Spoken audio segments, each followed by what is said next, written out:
Local news, local topics, local conversation. You're listening to AM Beaver County on 95.7 FM, 99.3 FM, 1230 WBVP, and 1460 WMBA. Presented by St. Barnabas and streaming live at beavercountyradio.com. And we're back on AM Beaver County on this Thursday morning, and now we're also on Facebook Live as we're talking with the city manager for Beaver Falls, Mr. Charles Jones. And Mick, good morning to you. Good morning, Matt. Thank you for having me. Yeah, thank you for coming on. And we'll just talk about a couple things today. And we'll start with the fact that, it's 2022, and for the last several months, Beaver Falls has operated officially under a home rule charter. And how has that gone? Because I know at first there was a lot of questions about how it would go, what would happen, and if there's going to be any major changes. How has it all gone? Fairly well, believe it or not. In particular, people don't like change, but the people voted for change in the structure of our government. And, surprisingly, it has gone fairly well, even with I had the uniqueness of not only have a new style government change, but a whole government change within the same period of time. But everything's been working great. I can't say just we're moving on and working great together. Now, a lot of that goes back to about home rule charter, to some of the parts of it where the citizens have a little bit more say, and the sort of traditional hierarchy of government isn't quite as powerful. Has there been any noticeable change in that regard as far as the interactions between people and citizen before? No, not really. I think, in particular to the third-class city code versus to what we're doing now, yes, home rule does provide a more stronger voice for citizen interaction and input, but no, not at this point. We have not. Actually, what we're engaged with right now is mostly just doing what is considered. We have a home rule transition committee, and what we're working on is writing the administrative code. So that's the only thing that's really been taking place recently. Now, is there a deadline for the administrative code to be finalized and taking place, or is that just something that will come along as time progresses? Yeah, there is a deadline. I want to say. From the time that has been enacted, you have like so many months to get done. It's written inside the charter, but I believe that based on where we're at now, if you need to extend that in order to make it work, you can do that as well. So, so there is a deadline. It's not perpetual. You just don't hear it for the next 3 years. Okay, that's understandable. Mm-hmm. And something too that has come up a lot, and I know I've talked about it with the mayor, Kenya Johns, before, is that a lot of the interaction that makes a home rule charter, sort of that balance between government and community, is the level of community output or community input when it comes to these meetings. But it doesn't seem like it seems like it's gotten better, but it seems like there's still that slight divide or slight lack of community input at some of these meetings.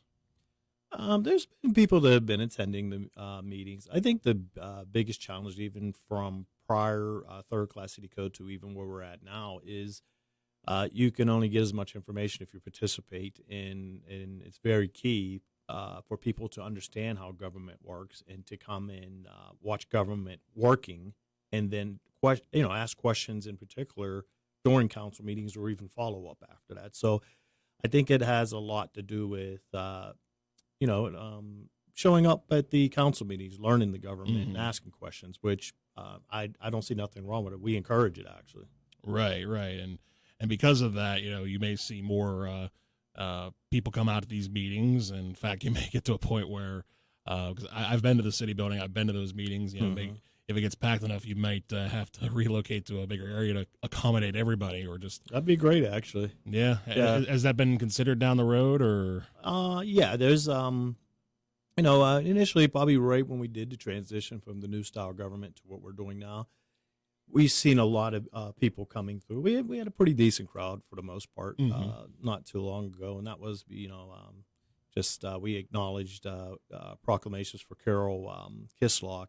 So a lot of people came out in support of that, which was really nice. She was the longtime crossing guard that recently passed. Mm.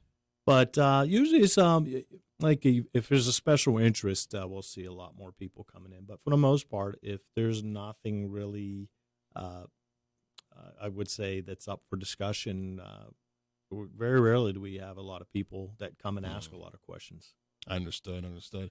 Now, of course, you talk about the community side of it, and you mentioned right at the top that, even with Home Rule Charter, it came with the new members of government, which is, kind of a big thing, just to switch governments and personnel all at once. How's the relationship been with the new personnel so far? Oh, it's been great. Better than what I could ever imagine. I had relationships with the mayor and the new council members prior to this anyway. In the community, and they're doing a fantastic job. I just can't say enough. In particular, they just recently graduated a newly elected officials course, which showed me particularly, because I sit on that Leadership Government Academy board. They are like one of the first groups that I've known in a long time that actually went through this course. I think we might have had one other councilman before in the last so many years of me being in government. But they went to this class, and it teaches them how government works. It it teaches them what they can and what they can't do. So that, right. And then they went right to a leadership conference right after that. So they are really wanting to learn what their job is and what's necessary to be good leaders. And that's a great thing too, because while you do have these positions of power that are to be filled spontaneously, and they change every so many years. At the same time, there's that old adage of you never stop learning, and you never stop learning about what it is that you do. So to see that enthusiasm, to see that dedication be brought to these positions is a step up too. Yeah, absolutely. Because particularly for my role as a manager, a lot of times when a new council member or a new mayor will come in, I spend more time saying, you can't do that. You can do this. This is why you can't do that. So them getting that education, they're now saying, oh, we see why this is done this way. Right. So we don't have to spend so much energy and time trying to say, hey, this is Sunshine Act. You can't have meetings like this. You can't, they know all these things now. And so, the flow becomes a lot smoother, and it's a lot more efficient. Yeah. And you don't have to worry about having to explain things over and over again, because they've known it, they've learned it, and they're continuing to learn it as they go along. We're talking with Charles Jones. He is the city manager of Beaver Falls, and we talked a little bit about the government side of things. On the other side of the break, we're going to talk about some of the events that are coming up in the city over the course of the next few months as the weather allegedly starts to warm up. It has a little bit, but it's still not fully committed. So we'll talk about that coming up after the break here on AM Beaver County. Hey, it's time to wake up, Beaver Valley. Hi, this is Pastor David Grove from the Church of the Redeemed of Beaver Valley. After over 2 years on the air, it seems that some of you still cannot get up in time. So I've got good news. Wake Up Beaver Valley is moving to a new time, now airing from 9 to 10, this and every Saturday morning. It's time to wake up and turn our hearts back to the cross of Jesus Christ. So I invite you to wake up early this Saturday. To find out more, it's Wake Up Beaver Valley, Saturdays from 9 until 10 a.m. on Beaver County Radio. God bless you. Farming is dangerous. There's dangers all around us. We work around it and we live around it every day. And we just become desensitized to what's around us. We go through safety training and, we try and do these things to make sure accidents don't happen, but you just never know. There are so many farmers that I think take for granted all of the underground utilities that are there. You don't want to hit a gas pipe because that's your life. The other part of it is if you hit certain things, you're liable for it. I mean, we kind of know what's out here, but all at the same time, you just always call. Farm Safe 811 starts with you. Whether you're installing drain tile or doing any sort of digging, always call 811 and wait for any underground lines to be marked and have the depth confirmed. That's farming with care. But if a line does get damaged, go somewhere safe and call 911. Always keep safety in the back of your mind. Just stay humble. For more information, go to farmsafe811.org. Check out Beaver County's free online source for news, sports scores, and more. BeaverCountyRadio.com. And we're back on AM Beaver County on this Thursday morning, and we're talking with Beaver Falls City Manager Charles Jones. And in the last break, we were talking about, before the break, I should say, we were talking about, the government and home rule charter and how that's going on. But of course, in the city, there's, a lot more that's going on than just, what's going on at the city meetings. There's events coming up, and groups are having certain events. And what are some of the big ones that are coming up over the course of the next couple months? Well, I'd just like to say this past weekend we had a really nice event, which a lot of great businesses in the local area donated to. It was the rededication of the Second Avenue Park playground. It was in the paper actually the other day, and I think you guys had talked a little bit about it as well. And it was just phenomenal that the community come out together. We had a mural painted, and it was just like a really nice event. And we had some grant funding that came through. We're putting new equipment down there. We just applied for more funding, so that was one of our latest big events. The next coming event is going to be, of course, the Car Cruise, which is our biggest event of the year, and that's June 11th. And we're working with the Car Cruise Committee, which our city clerk, Paula Durr, sits on as representative for the city. So she keeps us up to date on kind of what's happening. And I can't say enough. That is probably one of the better communications that we have with any group for a large event is a Car Cruise. They do a fantastic job because that's a heavy lift when you got to coordinate police, fire, public works, and blocking off roads and connecting with PennDOT. So, a lot of people get to enjoy the day, but there's a lot of magic that's happening behind the scenes. Oh, yeah. I thank Paula particularly for her work that she does for the city. Yeah, and that is a thing, too, because a lot of people think, it's just, hey, we get out, you just park the cars. No, trust me. It's a lot more complicated than that. I mean, preparations, obviously the mental preparations, go in, but, the actual physical stuff happens even the night before. Where they're starting to set up, They start meeting actually like in January, February. Oh yeah, they start the meetings and plan this out very vigorously throughout the course of the year. So, it's a big thing, and it's a very big event, and like you said, probably the biggest event in the city for sure. And interesting too that they are moving it back, because last year they had it on September 11th, but that's moving back to its traditional spot in early June. So that's going to be a fascinating thing to see. And two, going back a little bit to what we're talking about with the Second Avenue playground, I was talking about this the other day a little bit with Christine Kroger off air, is that, the city is, it's a good thing that, these events like this aren't just happening like on 7th Avenue. Of course, the Car Cruise will be, but, the entire city is now getting involved with projects and events and sort of coming together. Right. Yeah, we've in the last couple years at least, we've been really engaged with a lot of recreation and parks.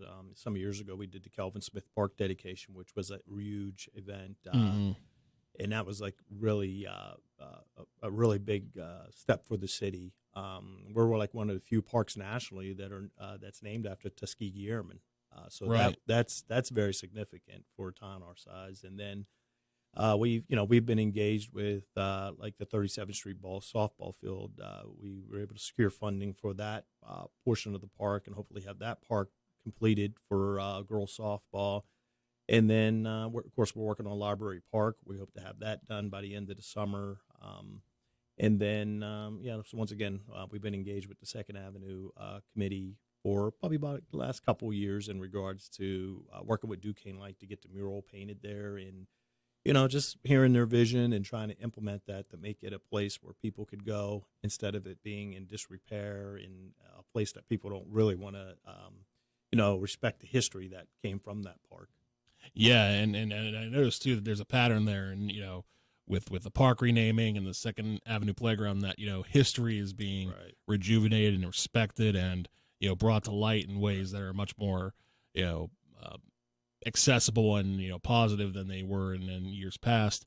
And it's nice to hear too that Library Park's coming along, because I know the groundbreaking for that took place towards the end of last year, and now that we're getting into the summer months, and people are going to want to go outside and check out the new park. It's going to be fascinating to see. Yeah, it's the unfortunate thing I've learned in government, that the wheels of government, especially the higher you go, particularly, there's bidding processes and things that you just gotta because trust me, if it was left up to me, it would have been done yesterday. But Right. when the state's giving you money and people are giving, you have to follow their rules. True. And I understand why there's certain things in place, but to the general public, they're like, okay, what's going on? It's just a matter of there's processes that we have to go. So I'm very happy with the, we've been blessed to be able to secure funding from DCNR, from different sources for, paying for the park. So we're really excited about that. And on top of that, too, on top of all of the stuff that we've been talking about, there's been a lot of talk, and I know I've talked with a couple of representatives from there. The Beaver Falls Business District Authority, helping to bring businesses downtown and have them all work together, has created a sort of revamped environment for the city in that regard, too. Yes, that along with, they've done a fantastic job. And once again, it's all about collaborative efforts. Us working with the Business District Authority as well as an internal group, which is called the Innovation Corridor Group, which consists of some of the new businesses that are going to be in this area, which I don't know if you've seen that right across the street from you, the Beehive, which was part of the CED, received $700,000 in funding, which they're going to probably start doing the architectural designs and everything on the building across the street. So that, coupled with the work that we're doing in Library Park, along with the work that we're going to be working with the library and some of the other projects that are around you right up the street, potentially the Portobello building next to Orms. So right in the heart of our city, a lot of great activity. We secured probably $1.5 million in streetscape funding, which we hope to use that as leverage to secure more money to, complete our sidewalk work. Right, and all of this is moving forward. All of this is forward for the city. And again, there are those moments where it feels like things might take a step back, and at the same, and obviously with all the progresses that happen, there's going to be one or two things that may be like, that's not what we had hoped for. How is the city approaching that from your perspective, from the council's perspective, from the mayor's perspective, as far as sort of trying to, move forward as much as you can and try not to take as many steps back? Well, I think the main thing is just what you said, always look forward. I don't look back. I mean, you learn from your mistakes. You learn from, trust me, anything you do, you have adversity and you're going to have things that aren't going to work out, but that's what makes you a professional. Mm-hmm. You overcome those and you keep it moving. Yeah. And then that just not just goes for the government involved, but also for the citizens and citizens too, again, it started to seem, and we've seen this in bits and pieces, whether it be when they come out for the car cruise or a couple years ago when the peaceful protest was held, and it was just this idea that it's no longer about this part of town versus this part of town. It's the whole town coming together, the whole city coming together for a better cause. Exactly, and that's the beauty of it is. More and more conversations are taking place and more people are coming together saying, how can we as a city work together? Even conversations with Geneva College, they've done a fantastic job of trying to re-engage, recognizing that there was always that void between the college versus downtown. Mm-hmm. Now there's a lot more greater, conversation and collaboration with even a college now. Yeah. Now let me ask you this, Mick. We talked about a couple of the events, like the 2nd Avenue Playground rededication, the car cruise that's coming up, and whatever events come through with the district authority. What events would you personally like to see? Like I know some have their plans, be like, ooh, that'd be nice to have. What's on your ooh, that'd be nice to have list? Well, I think a lot of the conversation we're having, being respectful of, a lot of our brick and mortar places, but some of the things we're looking at is food truck events, and hopefully even at the library, we have that specifically designed in that park where it could support food trucks, along with we're going to have a little small pavilion where we can do like Friday night jazz or do some type of music that'll be played in a park and transform that from what it used to be, from where it was just like neglected and a space that wasn't really valued, to make it more event space where people can come and spend the afternoon on a beautiful day and just have a lunch and listen to some music and maybe have a food truck there or something like that, and just create that energy in that center part of our town and make it a place where people in the community can gather where they weren't able to do so before. Exactly. That's a positive way, because again, that's that's taking the new opportunities that are there when the library park is completed and saying, okay, now that we've had this, now that we've revamped this, let's use it to the best of our abilities. That's exactly the vision that we created and we envisioned to happen. And now you said that the park itself is probably going to be completed by the end of the summer, so probably that's my hope. I when you work with contracting and you deal with those type of things, this park is technically supposed to have been done last year, but with everything going on with pandemic, state shutdown, and everything, so we're behind. About a year, like most projects. Cost of production has gone up dramatically. My hope is to have it done by the end of summer. At least the great majority of it. Once again, I'm at the whim of the state in bidding contracts and all that stuff. Like I said, if it was up to me, we'd be done today. Right. But I guess the expectation is that the park will probably be completed by the end of the summer, hopefully, and then early fall. The big events that you talk about, sort of the gatherings. Sort of look ahead to 2023 as. No, I want to be honest with you. Even if it's starting to have flurries up, we're going to do something there. Okay. Okay. Because you got to remember, as we get prepped for our Christmas parade, we used to Santa Land used to be contained within that area. That's a good point. We're giving some thought on, erecting a nice Christmas tree down there and having like a Christmas event there. Right. So the potential for the usage of that park is not just going to be through the summer months, but we're kind of envisioning it's just going to be our public square for throughout the year.